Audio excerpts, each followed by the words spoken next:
이러므로 우리에게 구름같이 둘러싼 허다한 증인들이 있으니 모든 무거운 것과 인매기 쉬운 죄를 벗어버리고 인노예로서 우리 앞에 당한 경주를 경주하며 믿음의 주여 또 온전케 하시는 이인 예수를 바라보자. 저는 그 앞에 있는 즐거움을 위하여 십자가를 참으사 부끄러움을 개의치 아니하시더니 하나님 보좌 우편에 앉으셨느니라. 아멘. 기도하겠습니다. 걸어가신 아버지 하나님, 다시 한번 저희들이 우리 주님의 복되신 말씀, 특별히 2025년에 저희들에게 도전하시고 저희들을 지도하시고 우리의 방향을 보여주시는 귀한 말씀을 우리가 다시 생각할 수 있도록 은총을 베풀어 주심을 감사드립니다. 아버지 하나님, 주의 말씀을 축복하시고 성령께서 다시 한번 우리의 삶을 돌아보게 하시며 주의 교훈을 받게 하시고 우리가 말씀에 주장하심과 인도하심을 따라 우리의 삶이 하나님의 축복하심에 합당한 삶이 되어지도록 도와주시옵소서. 이 시간 주의 말씀을 성령께서 주장하시고 이 종의 입술과 마음을 홀로 주님이 주장하시고 주의 도구로 사용해 주심으로 주의 진리의 말씀이 온전히 선포되어지며 하나님이 기뻐하시고 또한 주의 자녀들이 주의 말씀을 인하여 격려와 도전을 받을 수 있도록 도와주시옵소서. 이 시간을 주께 의뢰할 때에 예수님의 이름으로 기도했습니다. 아멘. 자리에 앉으시겠습니다. 성경은 우리 그리스도인의 삶을 믿음의 경주라 그렇게 얘기를 하고 있습니다. 경주라는 그 말은 영어로 레이스라 그렇게 얘기하고 있는데요. 그 말은 다름질이다 이 말이죠. 뛰기 담다이죠. 육상 경기하는 것을 의미하는 것입니다. 육상 경기를 나가기 위해서 가장 기본적인 조건이 있다면은 단촐한 복장으로 나가는 것입니다. 그렇죠. 만약에 육상 경기 나가면서 양복 입고 나가는 거 여러분 보셨습니까? 그런 거 있을 수가 없잖아요. 그렇죠. 여기 저는 거기서 주로 이 구두를 신고 다닙니다만은 육상 경주를 위해서는 구두를 신으면 안 되죠. 운동화를 신어야만 되는 것입니다. 그리고 할 수 있는 대로 단촐한 복장, 가장 가벼운 복장으로 나가야만 하는 것입니다. 또 어떤 경기는요, 육상이 아니고 만약에 미식 축구라든지 하키 같은 그런 경기를 하게 되면은 이 보호 장비를 또 착용을 해야 되죠. 그렇죠? 근데 보호 장비도 그냥 튼튼하기만 한 것 아니고 가벼운 것이 되어야만 되는 것입니다. 무슨 말이냐면은 우리가 믿음의 경주를 할 때도 마찬가지로 주님께서는 우리에게 모든 무거운 것과 얽매이기 쉬운 죄를 내어버리라, 벗어버리라 그렇게 말씀을 했습니다. 여기에 이 얽매이기 쉬운 죄에 대해서 제가 다시 다음 주에 말씀을 드리겠습니다만은 오늘은 거기 우리 얽매이기 무거운 것, 모든 무거운 것 그렇게 얘기했을 때 그것이 무엇을 의미하는지 여러분들에게 말씀을 드리고자 합니다. 무거운 것이라는 것은 죄를 말하는 것은 아닙니다. 죄는 아니지만은 우리의 경주를 힘들게 하는 것입니다. 여러분 양복을 입고 뛰었다고 해서 그 자체가 실격하는 것 아니잖아요. 그렇죠? 뛸 수는 있죠. 양복 입고도. 그렇지만 경주를 잘할 수는 없습니다. 마찬가지로 우리의 그리스도인의 경주에서도 마찬가지로 죄는 아니지만은 우리의 삶 속에 우리의 경주를 힘들게 만들고 무겁게 만들고 빨리 달리지 못하게 하고 우리의 경주를 잘 달릴 수 없도록 만드는 우리의 삶 속에 있는 무거운 것들이 있다라고 말씀을 하고 있기 때문에 오늘 그런 것들을 생각하고자 하는데요. 주님 말씀하시기를 모든 무거운 것과 얽매이기 쉬운 죄를 벗어버리라 그렇게 말씀을 했는데 여기서 벗어버리라는 그 말은 여기 영어로는 lay aside, 옆에 내려놓으라 혹은 던져버려라 그런 의미를 가지고 있습니다. 그래서 우리가 이 땅을 살아가면서 여러 가지 짐들을 우리들이 지고 우리들이 이 땅을 살아가면서 우리들이 책임이 없는 사람들이 없고 짐이 없는 사람들이 없습니다. 어떤 짐들은 좀 덜 무거운 것이 있을 수 있고 어떤 짐들은 많이 무거운 것이 될 수도 있습니다. 어떤 사람들에게는 무거운 것이 어떤 사람들에게는 별로 무겁지 않은 것이 될 수도 있는 것이죠. 그래서 무거운 것이라고 해서 모든 사람에게 다 동일한 것은 아닙니다. 그래서 그렇지만은 그런 개별적인 차이는 있을 수 있지만은 우리들이 전체적으로 우리 모두에게 무거운 짐이 있는데 그 짐은 내려놓아야만 하는 것입니다. 모든 그리스도인들에게 예외 없이 무거운 짐이 되는 것이 어떤 것입니까? 성경은 말하기를 그것이 자기 자신이라 그렇게 얘기를 하고 있습니다. 내가 내게 있어서 가장 무거운 짐이라는 것이죠. 사도 바울은 우리 믿음의 경주를 가장 성공적으로 달린 사람들 중에 한 분이시죠. 이 믿음의 경주에 대해서 사도 바울은 잘 이해하고 있었습니다. 그러고는 그는 말하기를 고린도전서 9장 27절에 그러므로 내가 다름질하기를 향방 없는 것 같이 아니하고 싸우기를 허공을 치는 것 같이 아니하여 내가 내 몸을 쳐 복종하게 하면 내가 남에게 전파한 후에 자기가 도리어 버림이 될까 두려워함이로라. 사도 바울은 말하기를 내가 믿음의 경주를 하는데 향방 없는 것처럼, 다시 말하면 목표가 없는 것처럼 달리지 않는다. 오늘은 이리 달리다가 내일은 저리 달리다가 그렇게 하지 않고 정말 그 방향, 내게 주어져 있는 믿음의 결성점, 주님이 주신 그 목표를 향해서 내가 달려간다, 그렇게 말하고 있습니다. 그는 또 그리스도인의 믿음의 경주를 권투에 비유하고 있어요. 그러면서 내가 이게 싸우기를 권투하는데 허공을 치는 것처럼 그렇게 하지 않는다. 이 타겟이 있으면 타겟을, 이 상대방이 있으면 내가 공격해야 될 그 공격 그 대상에 대해서 정확하게 가격할 수 있도록 내가 그렇게 싸운다고 말하고 있는 것입니다. 그러면서 말하기를 내가 내 몸을 쳐서 복종케 하면, 내가 내 몸을 쳐서 복종하게 하면 내가 남에게 전파한 후에 자기가 도리어 버림이 될까 두려워함이라, 그렇게 말씀을 했습니다. 그러니 여러분, 몸을 쳐서 복종케 한다는 말이 무엇을 말하는 것입니까?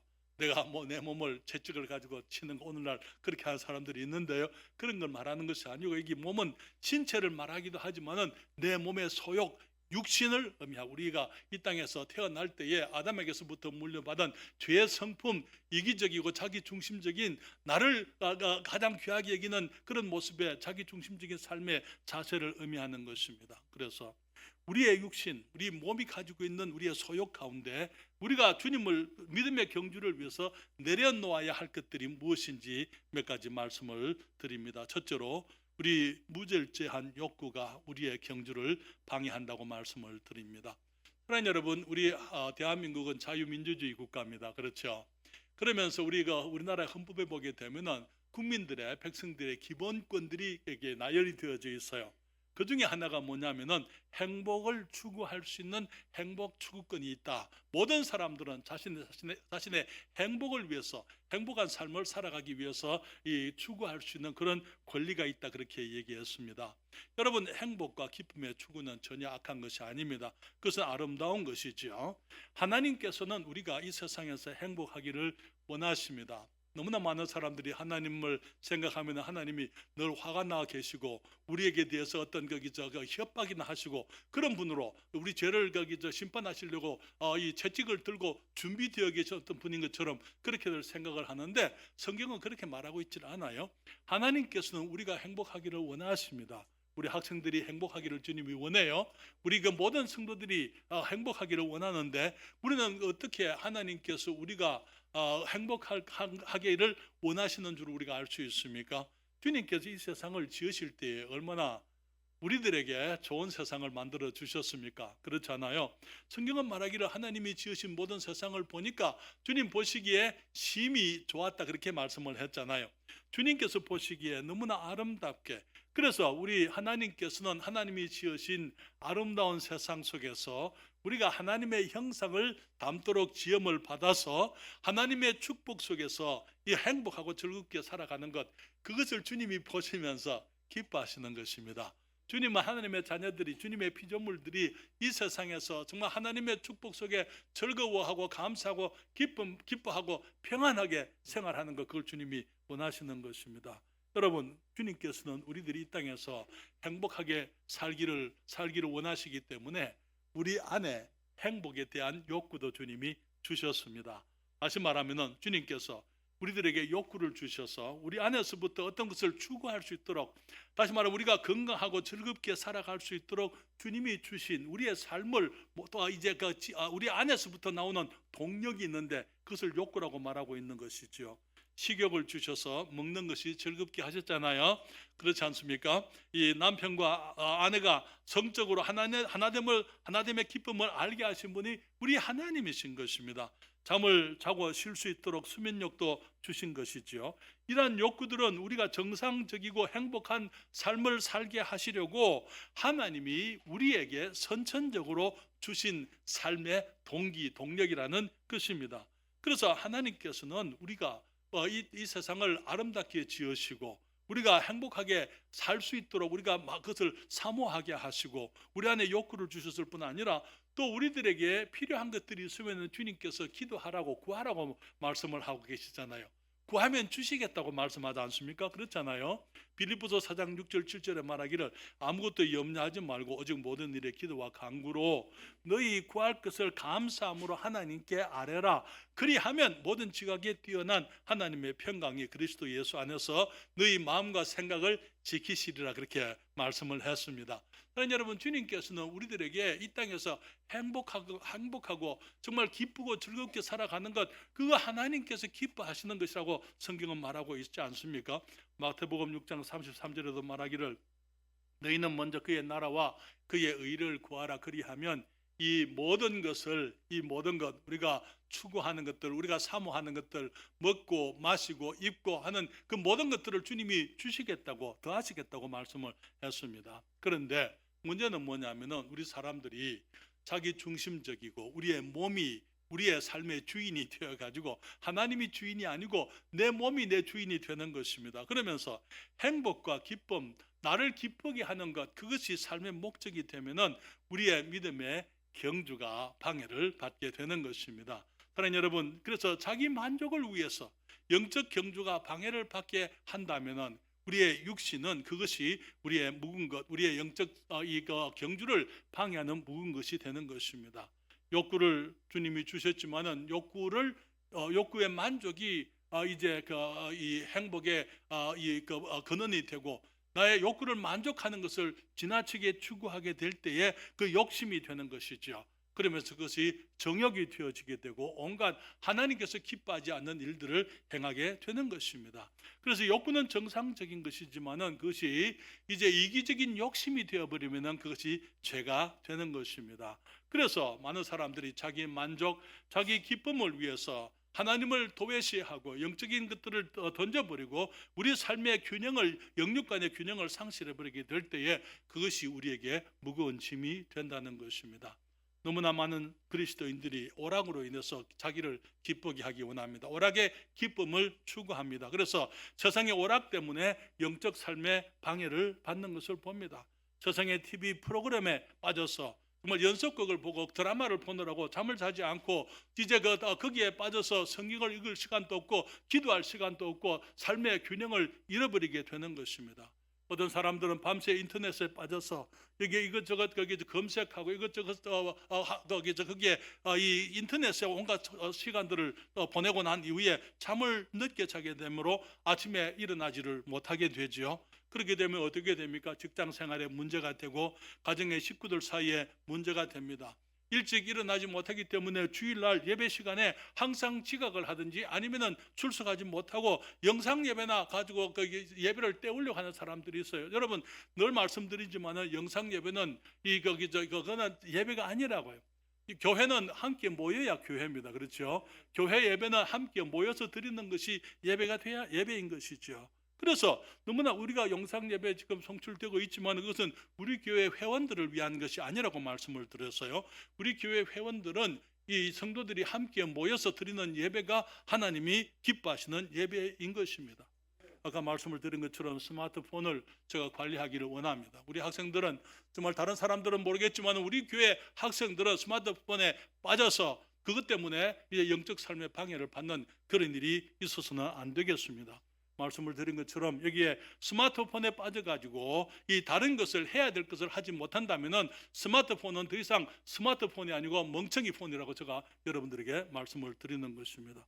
너무나 많은 학생들이 몸은 교회에 있지만은 마음은 TV에 있고 많은 사람들이 인터넷에 빠져 있고 여전히 거기에서 내 눈으로 봤던 거기에 빠져서 몸은 교회에 있지만은 마음은 다른 곳에 가 있는 너무나 그런 사람들이 너무나 많은 것입니다. 그런 것들이 영적 경주를 방해하는 것이라고 말씀을 드립니다.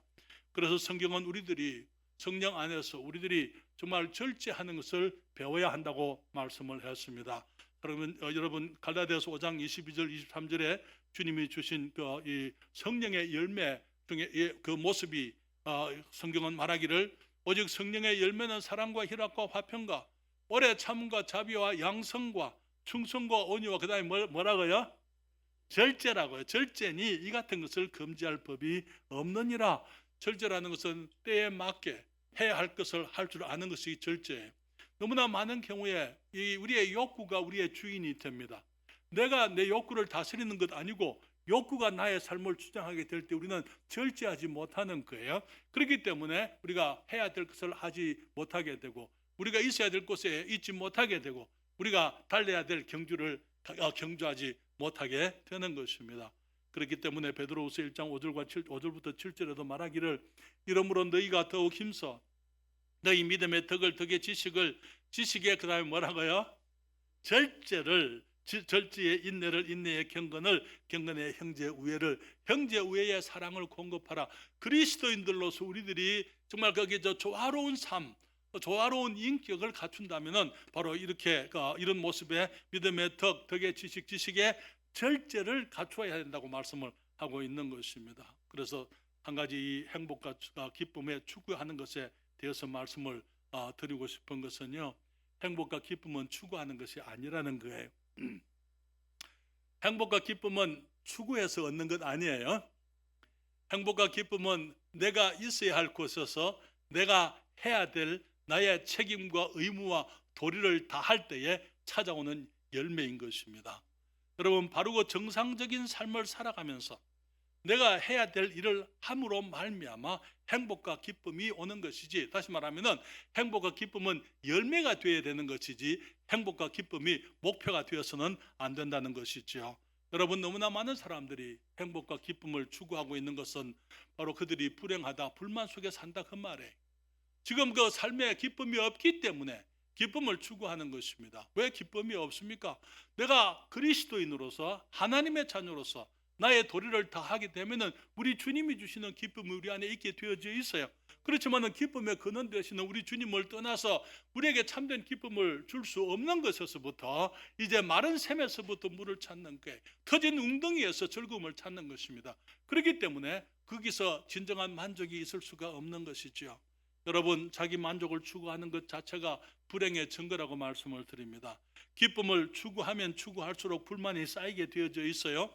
그리고 정말 내가 정작 해야 될 일을 하지 않고 시간을 낭비하고 나의 삶을 낭비했기 때문에 그 다음에 오는 것은요, 절제하지 못하는 자신에 대한 열등의식을 가지게 되는 거예요.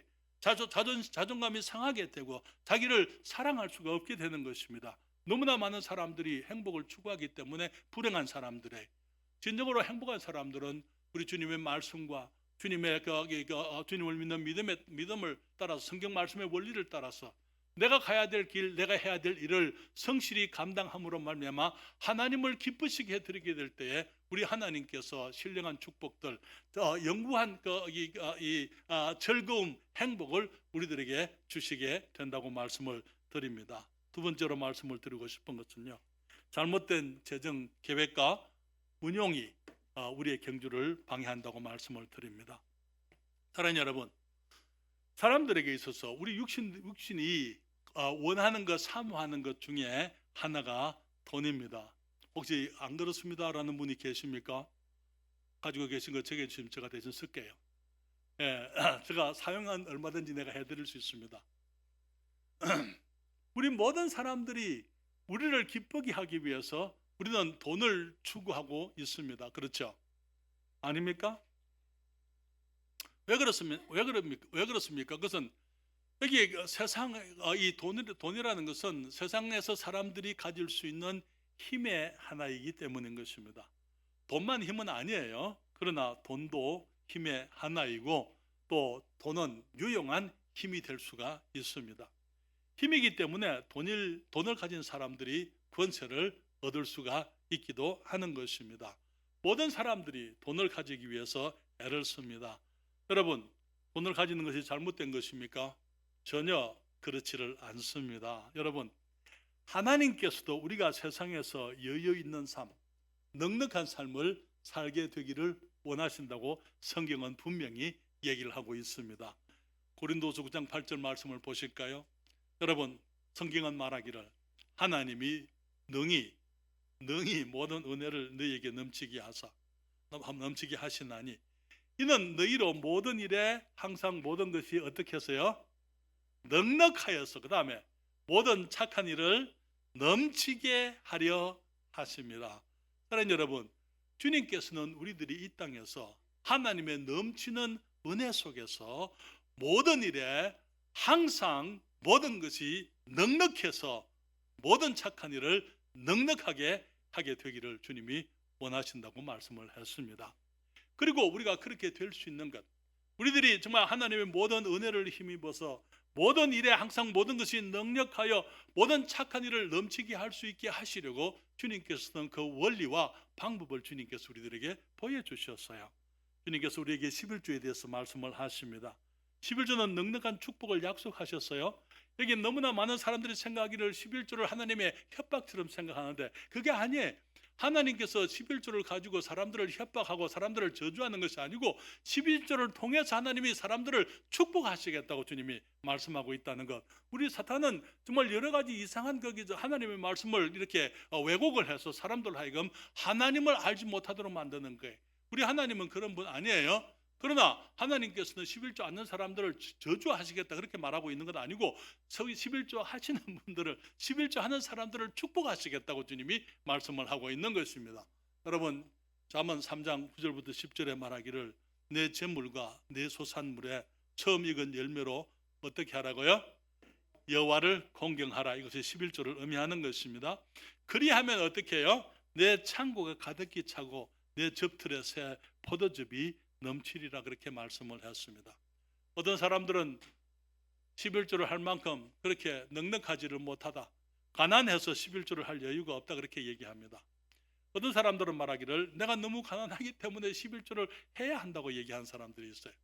왜냐하면 내가 아무리 많은 것을 가져도 하나님께서 언제든지 주님이 축복하지 않으면 우리가 더 귀한 것들을 우리가 누릴 수가 없고 지금 가지고 있는 것이 주님이 주신 것들이고 내가 하나님을 기쁘시게 할 때 하나님의 약속 가운데 더 귀한 것을 주님이 주시겠다고 약속했기 때문에 내가 더 귀한 것을 사모해서 이 땅에서 정말 모든 착한 일을 넉넉하게 하기 위해서 주님의 넉넉한 축복을 사모해서 우리들이 주님 앞에 드리게 되는 것입니다. 사랑하는 여러분, 우리 믿음의 문제라고 말씀을 드렸어요. 여러분, 베푸는 삶에 주님이 축복을 하시는데요. 주님께서 말씀하시기를 누가복음 6장 38절에 말씀하시기를 우리 다 같이 읽을까요? 주라 그리하면 너희에게 줄 것이니 곧 후이 되어 누르고 흔들어 넘치도록 하여 너희에게 안겨주리라. 너희의 헤아리는 그 헤아림으로 너희도 헤아림을 도로 받을 것이니라. 주님 말씀하시기를 주라 그리하면 너희에게 줄 것이니 이것은 11조를 말하는 게 아니고 사람들에게 베푸는 삶을 말하는 것입니다. 구약 성경에 보게 되면 여러분들이 신명기를 읽어보시게 되면 11조에 관한 이제 거기 주님의 규례가 율법 속에 나오게 되는데요.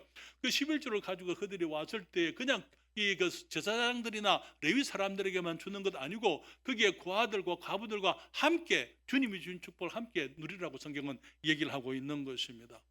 여러분, 너무나 많은 사람들이 내가 물질을 가지고는 그것을 쥐어야 내 것인 줄로 생각을 하고 있어요. 하나님께서는 말씀하시기를 베푸라고 주라고 사람들에게 베풀면은 주님께서 우리들에게 더 큰 것들을 우리에게 후히 되어서 누르고 넘치도록 하여서 우리에게 도로 안겨주겠다고 말씀을 하고 있는 것입니다. 잠언 11장 24절에 말씀하시죠. 겉에 구제하여도 더 부하게 되는 일이 있나니 과도히 아껴도 가난하게 될 뿐이니라. 사랑하는 여러분, 주님께서는 우리의 삶이 복이 되기를 원합니다. 제가 다시 말씀을 드릴게요. 우리의 삶이 복이 되기를 원하십니다. 그 말은 무슨 말입니까? 우리 하나님께서 우리를 축복하시면 그 축복을 가지고 우리는 다른 사람들에게 주님의 축복을 전달하는 사람들이 되기를 원하신다는 것이죠. 너무나 많은 사람들이 정말 그때에 하나님이 주시는 약속과 기쁨을 그들이 이해하지 못해요. 그렇기 때문에 돈이 목적이 되는 것입니다. 돈을 벌고 모으고 부자가 되기 위해 그래서 돈을 위해서 많은 경우에 이 선을 넘어가게 됩니다. 균형을 잃어버리게 됩니다. 인간적인 방법을 추구하게 됩니다. 그래서 믿음의 경주에 방해를 받는 것입니다. 디모데전서 6장 9절부터 10절의 말씀을 하십니다. 주님 말씀하시기를 여기에 그 부활이 하는 자들은 시험과 올무와 여러 가지 어리석고 해로운 정욕에 떨어지나니 그 사람으로 침륜과 멸망에 빠지게 하는 것이라. 부하려고 하는 사람들은 시험과 올무와 여러 가지 어리석고 해로운 정욕에 떨어진다고요. 그렇게 되면 결국은요, 사람으로 침륜과 멸망에 빠지게 하는 것이라고. 주님 말씀하시기를 돈을 사랑함이 돈이 일만하게 뿌리가 아니고요, 돈을 사랑하는 것이 일만하게 뿌리가 되나니 이것을 사모하는 자들이 미혹을 받아 믿음에서 떠나 많은 근심으로서 자기를 찔렀도다. 돈을 사랑함이 일만하게 뿌리가 되고 그것을 사모하는 사람들이 미혹을 받아서 잘못 인도되고 혼돈하게 되고 이제 곁길로 나가게 되고, 그래서 믿음의 경주에서 떠나서 많은 근심으로서 자기를 찌른다고 주님 말씀을 했습니다. 너무나 많은 사람들이 돈을 사랑해서 그리스도인으로서는 해서는 안 되는 일을 하는 것을 보게 됩니다. 여러분, 직장에는 사람들이 말하기를 귀천이 없다 말하지만은 그렇다 해서 모든 직장이 그리스도인이 할 수 있는 직장은 아닙니다. 어떤 직장은요, 하나님의 이름에 합당치 않은 직장들이 있는 것입니다. 어떤 사람들은 여기 그리스도인이라고 하면서 거기 편의점에 가서 편의점 같은 그런 것들을 운영합니다. 여러분, 거기에는 거기 술을 팔지 않으면 미국에서도 마찬가지예요. 여기 편의점을 하게 되면 술을 팔아야 되고 담배를 팔아야 되고 거기에 사람들을 해롭게 하는 그런 것들을 얼마든지 있기 때문에 그런 것들을 하지 않으면 그런 것을 운영하지 못하는 것입니다. 오늘날 식당에서는 술을 팔지 않으면 식당을 운영할 수가 없다고 말을 하고 있습니다. 사랑하는 여러분, 전에 우리가 한국에 있을 때는 식당에 술 파는 식당이 따로 있었던 것 같았어요. 그러나 지금은 모든 식당이 다 술을 팔고 있습니다. 그래서 마치 식당을 경영하려면 술을 팔지 않으면 식당을 경영할 수 없는 것처럼 그렇게 사람들이 여기고 있죠. 어떤 직장은요, 주일에 주님을 섬길 수 없는 직장들이 있습니다. 그래서 여기에 우리들이 하나님의 영광을 위해서 우리들이 가질 수 없는 직장들이 있다는 것을 우리들이 기억을 해야만 되는 것입니다. 아무리 우리가 그것들을 통해서 돈을 많이 번다 하더라도 그리스도인들의 삶에, 믿음의 삶에, 경주에 방해가 되는 것들은 우리들과 그런 직장을 가져서는 안 되는 거예요. 그리고 만약에 그런 일을 하고 있다면은, 예수님을 믿기 전에 그런 일을 했다면은 그것을 주님 앞에 바꿔달라고 기도해야만 되는 것입니다. 물론 우리 교회 안에는 그런 분들이 없습니다만은, 정말 우리가 아무리 돈을 많이 준다 하더라도 주일에는 주님을 섬길 수 있는 직장을 위해서 우리가 기도하고 또 주님 앞에 사모해야만 되는 것입니다. 사랑하는 여러분, 너무나 많은 경우에 이 돈을 위해서 너무 일을 많이 하는 사람들이 있어요. 그래서 주일날 일하는 것뿐 아니라 또 잔업을 늦게까지 해야만 되기 때문에, 그래서 주일날 주님을 제대로 섬기지 못하고 늦게까지 일함으로 가정과 또 영적인 삶의 균형을 잃어버리는 그런 경우들이 있습니다. 사랑하는 여러분, 오늘날 사회는 맞벌이 하지 않으면 생활이 어려울 수 있습니다. 그런 문화 속에 살고 있기 때문에. 그렇지만 모든 사람들이 그렇게 사는 것 아니에요. 어떤 그리스도인들은 정말 아예 결혼할 때부터 이게 서로 부부간에 약속을 하는 게, 우리는 남편 한 사람, 남자 한 사람이 나가서 버는 그걸로 가지고 우리는 생활한다. 그래서 아내는 집에서 자녀들을 기르고 살림을 살고 우리가 주님이 주신 그것 가지고 그 안에서 우리는 생활을 한다. 그런 약속들을 하고 결혼하는 그런 지혜로운 사람들이 있습니다. 다른 여러분, 맞벌이 하지 않게 되면 경제적으로 다른 사람들처럼 여유가 없을 수는 있습니다만은, 그러나 가정은 행복할 수가 있습니다. 엄마는 아이들에게 전념하기 때문에 아이들이 안정되게 살아갈 수가 있는 것이죠. 가정이 함께 주님께 나와서 예배를 드리고 자녀들이 믿음 속에 안정되고 살아가는 것입니다. 가정마다 다르지만은 어떤 가정은 그 돈 때문에 물질 때문에 항상 염려와 불안 속에 살아가게 되고 불평하고 원망하고 감사를 모르고 불만 속에 다투고 갈등하는 것입니다. 사랑하는 여러분, 우리들이 지나치게 일을 많이 하는 것도 주님이 기뻐하지 않는 것이라는 것 우리들이 기억해야만 하는 것입니다. 어떤 사람들은 지나치게 아껴서 주님 앞에서 나의 의무를 다하지 못하는 것을 보는데요, 돈은 모으는 것이 아니에요. 돈은 사용하는 것입니다. 여러분, 돈을 가지고 있으라고 주님이 주시지 않으셨어요. 주님께서는 우리에게 무엇을 허락하실 때에, 물질을 주실 때에 물질을 주시는 이유가 있는 거예요. 주님이 주신 것들을 내가 그냥 가지고 있고 내가 그냥 은행에 놔고 치부하라 그런 것도 아니고 정말 없는 사람에게 베풀고 내가 돌아보고 어려운 사람들을 돕고 그러므로 그리스도인의 사랑을 실천하라고 주님이 주시는 거예요. 그래서 주님의 일에 우리가 주님의 물질을 드리고 선교사들을 위해서 정말 주님의 사람들을 위해서 우리들이 지원하고 그러한 고귀한 일을 위해서 주님이 우리들에게 물질을 사용하라고 주시는 것이죠. 사랑하는 여러분, 넉넉한 사람들은 돈을 많이 가지고 있는 사람이 아니고요, 넉넉한 사람들은 돈을 잘 사용할 줄 아는 사람들이 넉넉한 삶을 살아가는 사람들인 것입니다. 그래서 주님께서는 이 우리 돈에 대해서 주님이 주신 것들로 만족하기를 원하신다고 말하고 있습니다. 주님 말씀하시기를 디모데전서 6장 5절부터 8절에 그러나 지족하는 마음이 있으면 경건이 큰 이익이 되느니라. 우리가 세상에 아무것도 가지고 온 것이 없음에 또한 아무것도 가지고 가지 못하리니 우리가 먹을 것과 입을 것이 있은적 족한 줄로 알 것이니라. 아멘. 그래서 사랑하는 여러분, 우리 육신의 욕구를 행복을 너무나 추구하는 것이 또 우리 영적 경주에 방해가 된다고 말씀을 드렸습니다. 여기 물질을 추구하는 것, 그것이 우리 영적 경주에 방해가 된다고 말씀을 드리고요. 또 한 가지 더 말씀을 드리면은 게으른 사람은 믿음의 경주를 할 수가 없다고 말씀을 드립니다. 너무나 많은 사람들이 내가 앞으로 어떤 그리스도인이 되고 싶습니다라는 소원은 가지고 있어요. 그러나 그 소원을 위해서 아무것도 하지 않고 앉아 있는 것을 보게 됩니다. 노력하지 않고 수고하지 않고 그것을 위해서 투자하지 않는 것을 보게 되는 것입니다.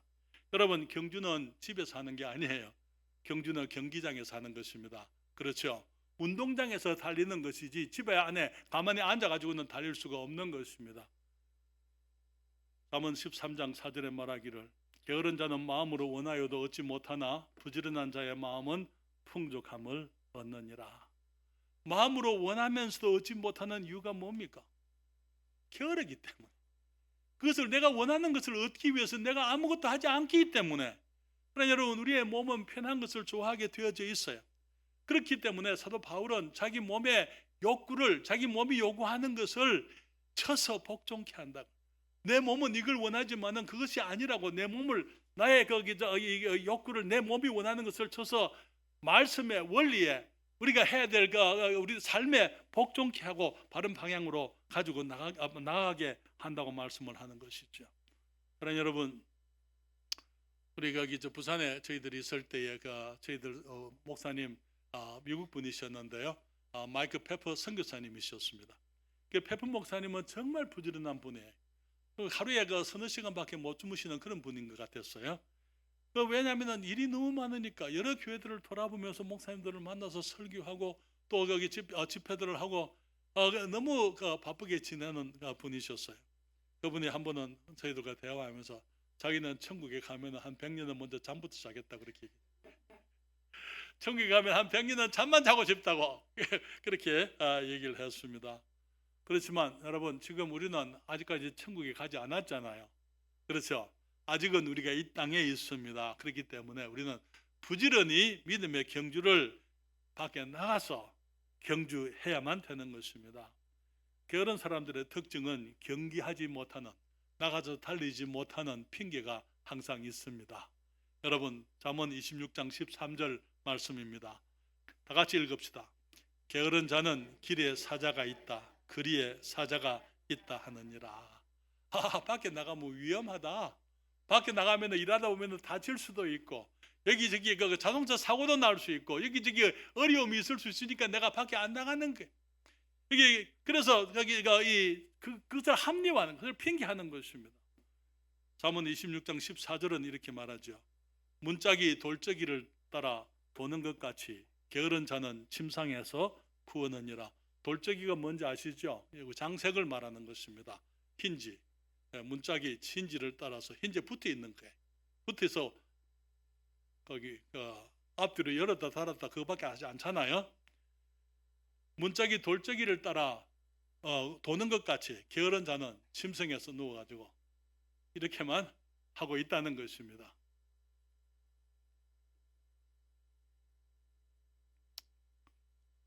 잠언 26장 15절은 이렇게 말하죠.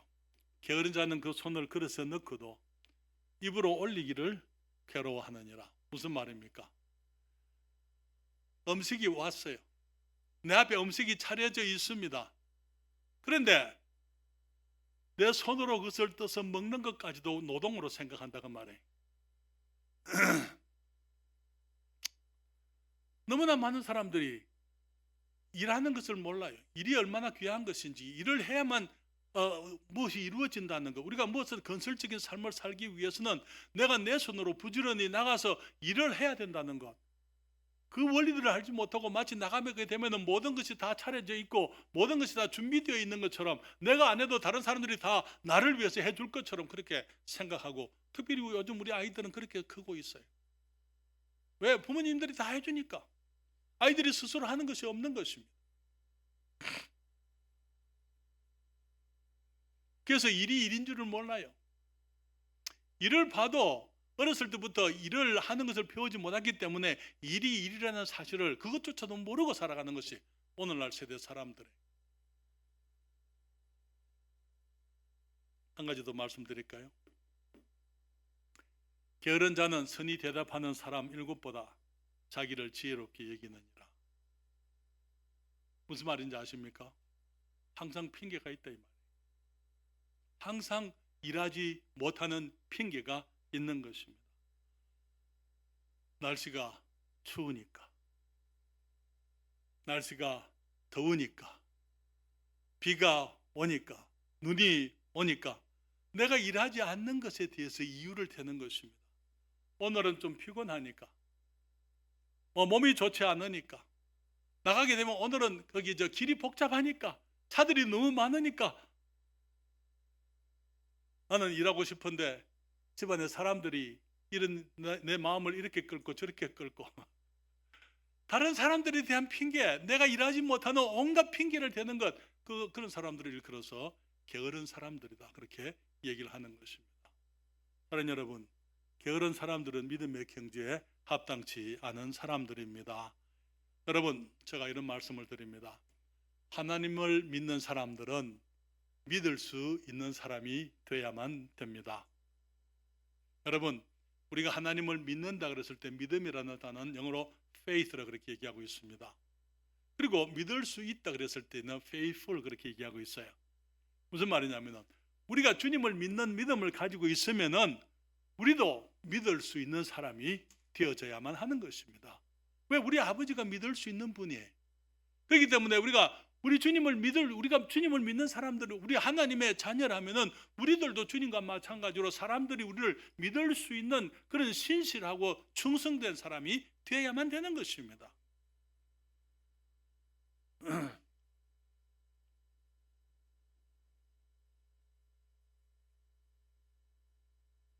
아침에 출근할 때 여러분 기상 시간 맞춰 놓으시죠?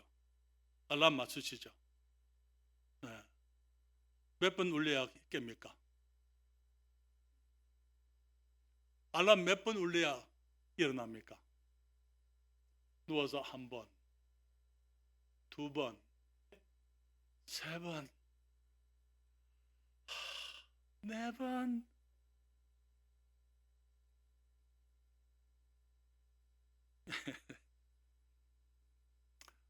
알람 소리는 1번 울릴 때 일어나야 되는 거예요. 그렇죠? 왜 이래 오늘 아침에 다 조용해요?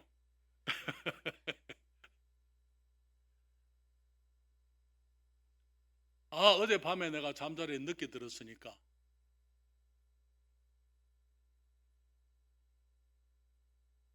핑계가 될까요? 알람이 울리면 일어나야 되는 거예요. 몸이 안 좋아요. 알람 소리가 울리면 일어나야만 되는 것입니다.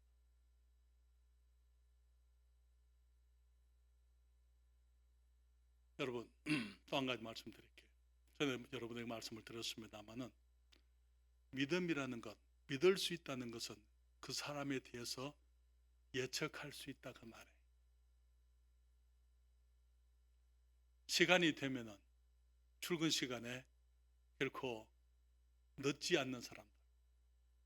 직장에서 안목에 거기 과장님은 혹은 거기 계장님은 혹은 거기 저 암흑에는 적어도 5분 전에는 틀림없이 온다.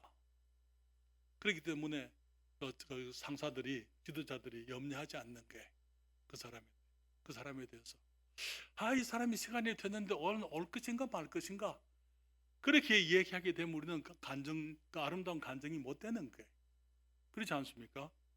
우리의 상사들이 우리를 믿을 수가 없다면은 우리들을 여기 승진시켜 주겠어요? 그렇잖아요. 우리들이 정확하게 나타나야 될 시간에 나타나게 되고, 내가 해야 될 일을 정해진 시간에 시작하게 되고, 정말 최선을 다해서 이 회사의 시간을 열심을 다해서 회사를 위해서 일하고, 그것이 정직한 것이고 그것이 신실한 것입니다. 그러나 여러분, 재능이 없는 자는 주님이 사용하실 수 있습니다. 게으른 사람은 재능이 아무리 많아도 주님이 사용하지 못합니다. 다시 말씀드립니다. 재능이 없는 사람은 주님께서 사용하실 수 있어요. 왜냐하면 없는 재능도 주님께서 주실 수 있으니까. 그러나 재능이 아무리 많고 은사가 아무리 크다 하더라도 게으른 사람은 주님이 사용하실 수가 없습니다. 여러분, 영어에 이런 말이 있어요. Dependability is the greatest ability. 그렇게 얘기했습니다. 무슨 말인지 아십니까? 우리 인생의 가장 큰 능력, 우리가 가질 수 있는 가장 위대한 능력이 무엇이냐? 신뢰할 수 있다는 것. 그 말은 내가 누구를 신뢰한다 그 말 아니고 사람들이 나를 신뢰하는 걸 말하는 거예요. 신뢰할 수 있다는 것, 신뢰받을 수 있다는 것. 그것은 우리 사람들이 가질 수 있는 가장 위대한 영역인 것입니다. 오늘 아침에 저는 믿음의 경주에 방해가 되는 것이 무엇이냐? 사도 바울은 내가 내 몸을 쳐서 복종케 한다 그렇게 얘기했어요. 세 가지 것을 말씀을 드렸습니다. 우리의 삶을, 우리의 믿음의 경주를 방해하는 내 육신의 모습, 행복과 즐거움을 추구하고 오락에 빠져 있고 나의 기쁨을 추구하는 것, 그것이 많은 경우에 우리의 시간을 빼앗아가고 에너지를 빼앗아가고 우리의 관심을 빼앗아가고 우리들이 영적 경주를 하지 못하게 만듭니다. 재정을, 돈을 너무 사랑해서 돈에 대해서 내가 정말 비성경적인 방법으로 지나치게 욕심을 가지게 되고 그것을 위해서 나의 모든 것을 투자하게 되고 시간과 재능을, 돈을 위해서 투자하게 될 때 결국은 내 믿음의 경주를 방해하게 된다고 말씀을 드렸어요. 하나 더 말씀드린 것은 게으른 것. 내가 내 몸을 쳐서 정해진 시간에 정해진 일을 위해서 내가 나가서 내 손을 사용하고 내 발을 사용하고 내 마음을 다해서 일할 줄 모르면 우리는 믿음의 경지에 방해를 받게 된다고 말씀을 드렸습니다. 기도하겠습니다.